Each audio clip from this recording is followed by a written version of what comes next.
Bismillahirrahmanirrahim. Assalamualaikum warahmatullahi wabarakatuh. Alhamdulillah wassalatu wassalamu ala Rasulillah wa ala alihi wa sahbihi wa mawalah. Thumma amma ba'd. Taib. Bapak Ibu jamaah yang semoga senantiasa dirahmati Allah SWT. Alhamdulillah pada kesempatan sore hari ini, insyaallah kita akan kembali melanjutkan kajian kita dari kajian tafsir Juz Amma, dan insyaallah ta'ala kita akan masuk pada pembahasan surat Al-Infitar. Pada pembahasan yang lalu, yaitu kita membahas surat At-Takwir.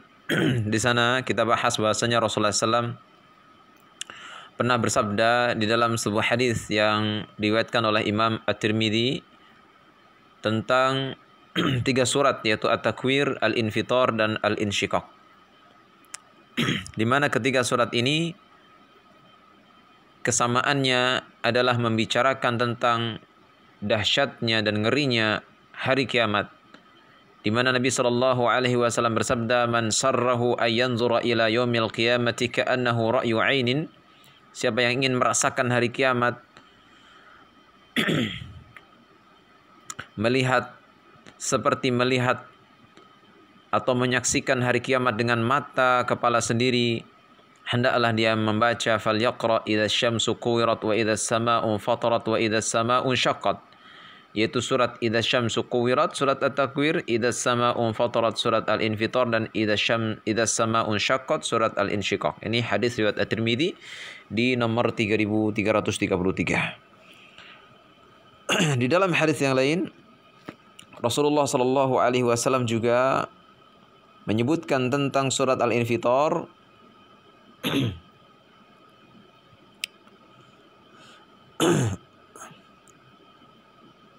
dilaporkan dari sahabat Jabir radhiyallahu anhu yang mengatakan, "Shalla Mu'adz bin Jabal al-Ansari li ashabihi al-Isya."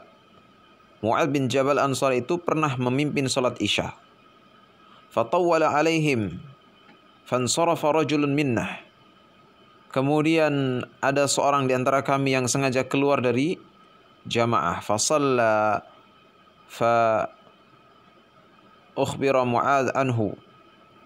Lalu dia salat dan Mu'adz diberitahukan tentang laki-laki tersebut. Faqala, maka ia mengatakan, yaitu Mu'adz mengatakan, "Innahu munafiqun." Sesungguhnya dia adalah seorang munafik. Falamma balagha dzalika ar-rajula dakhala ala Rasulillah sallallahu alaihi wasallam fa akhbarahu ma qala Mu'adz.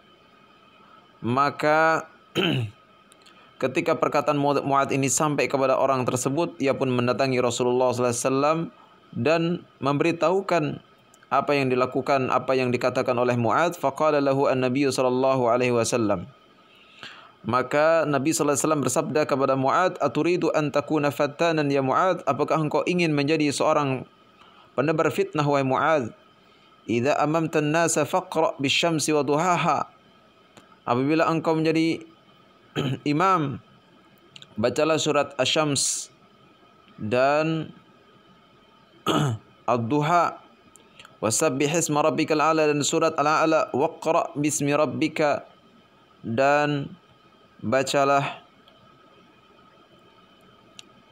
surat Al-Alaq, wal laili idza yaghsha, dan surat Al-Lail. Hadis ini hadis riwayat Muslim. Di dalam riwayat An-Nasa'i, Jabir mengatakan, "Qama Mu'adzun fa shallal isya al-akhirah fatawwalah." Mu'adz salat Isya dan ia memperpanjang salatnya. Faqala Nabi sallallahu alaihi wasallam, maka Nabi sallallahu alaihi wasallam bersabda, "Afattanun ya Mu'adz? Apakah engkau membuat fitnah wahai Mu'adz? Afattanun ya Mu'adz? Apakah engkau membuat fitnah wahai Mu'adz? Aina kunta an sabbih isma rabbikal a'la? Kemanakah engkau tidak membaca surat sabbih isma rabbikal a'la? Wad-duha, dan ad-duha, wa idza as-samaa'u fatarat, dan surat idza as-samaa'u fatarat, yaitu surat Al-Infitar." Ini hadis riwayat An-Nasa'i dan disahihkan oleh Syekh Al-Albani rahimahullahu taala.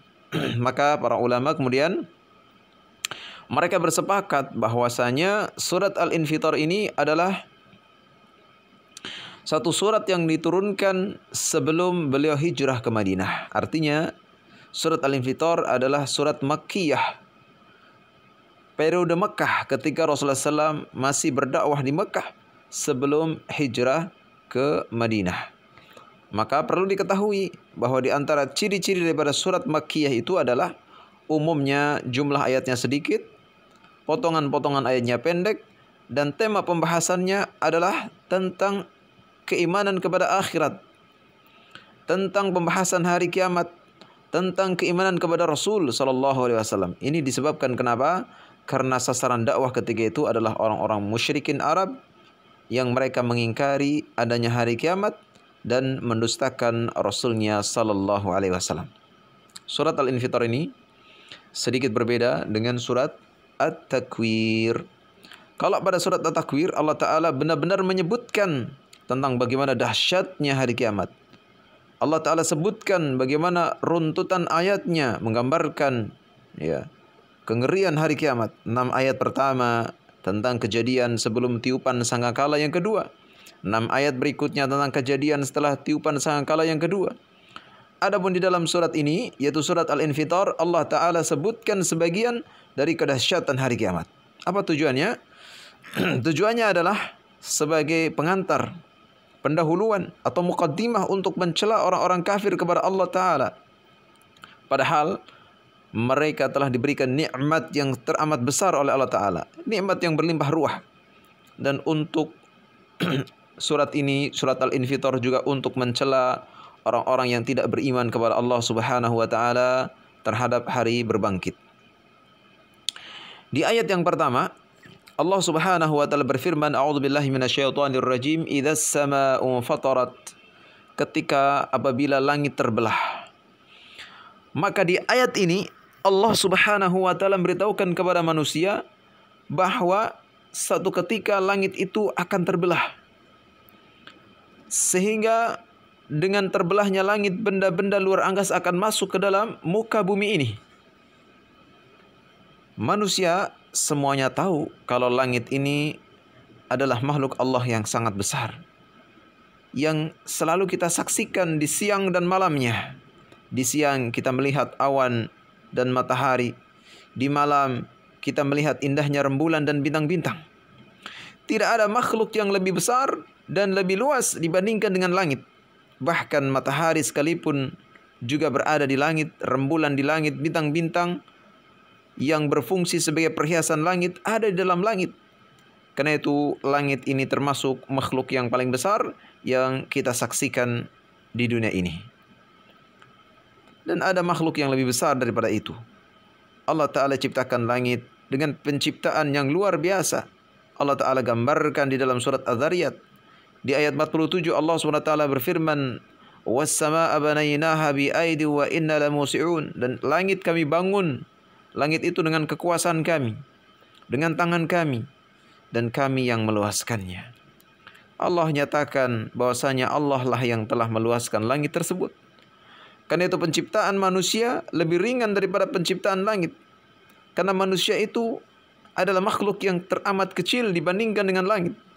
Allah Ta'ala berfirman, "A antum asyaddu khalqan amis sama'u banaha."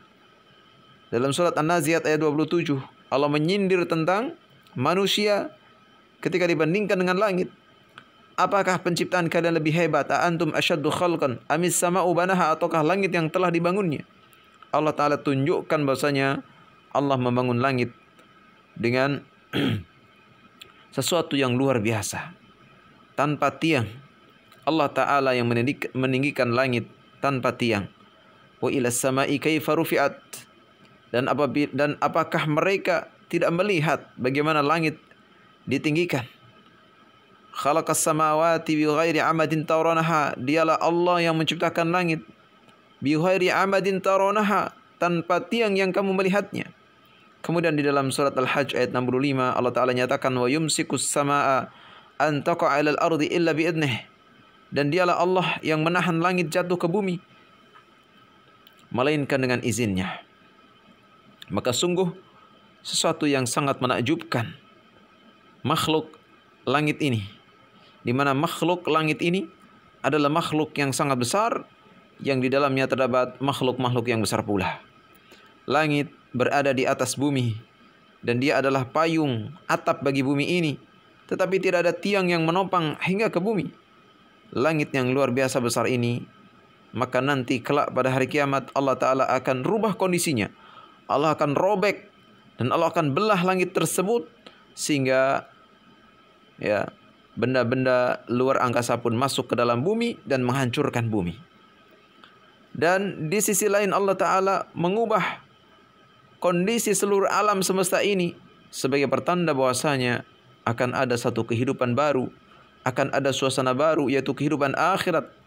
Langit yang sedemikian megahnya ini akan dihancurkan oleh Allah Subhanahu wa Ta'ala.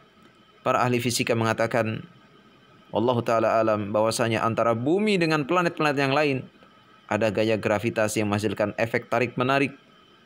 Gaya gravitasi ini yang mengikat antara satu planet dengan planet yang lain, antara bumi dengan matahari dan juga benda-benda lain yang lain. Maka seakan-akan ada kekuatan yang tidak terlihat yang mereka namakan dengan gaya gravitasi. Gaya gravitasi ini menjadikan stabilitas posisi planet-planet dan benda-benda lain sehingga tidak saling bertabrakan.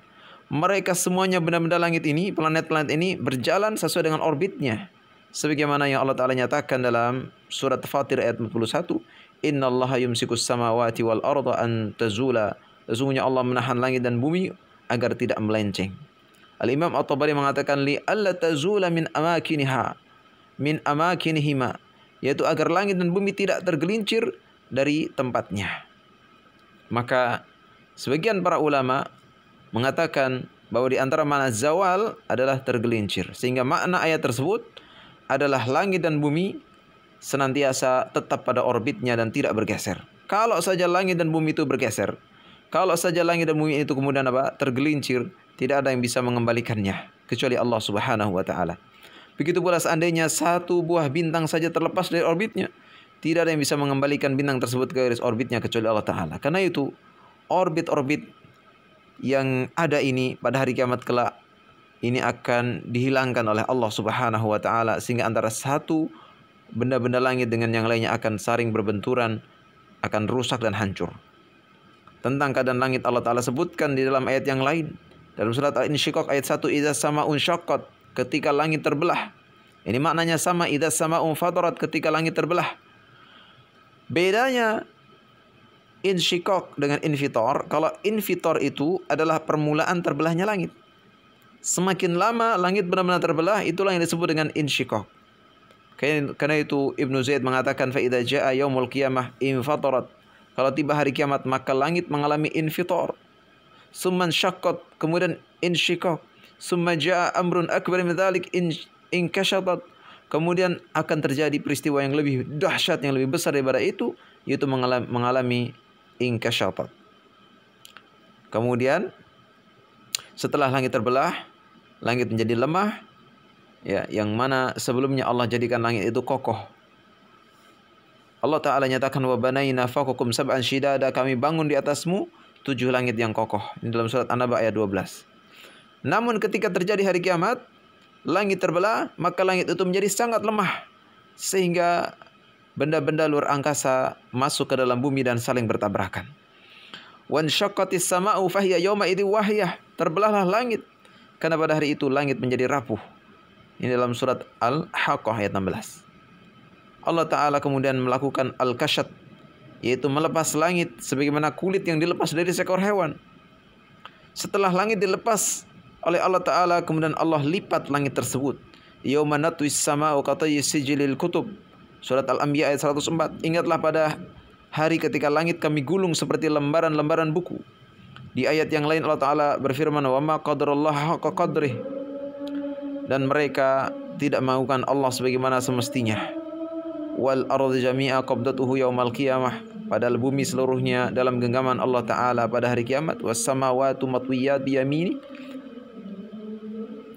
dan langit akan dilipat dengan tangannya. Subhanahu wa ta'ala amma yusyrikun, maha suci Allah, lagi maha tinggi dari apa yang mereka persekutukan, dalam surat Az-Zumar ayat 67.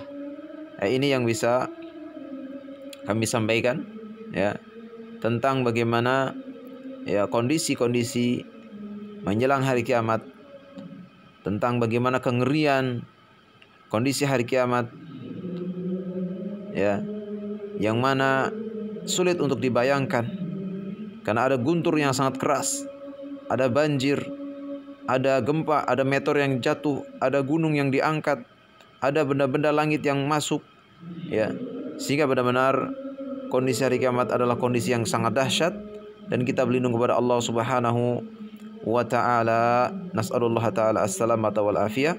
Sampai di sini, mudah-mudahan bermanfaat. Subhanakallahumma bihamdika asyhadu an la ilaha illa anta astaghfiruka wa atubu ilaik. Assalamualaikum warahmatullahi wabarakatuh.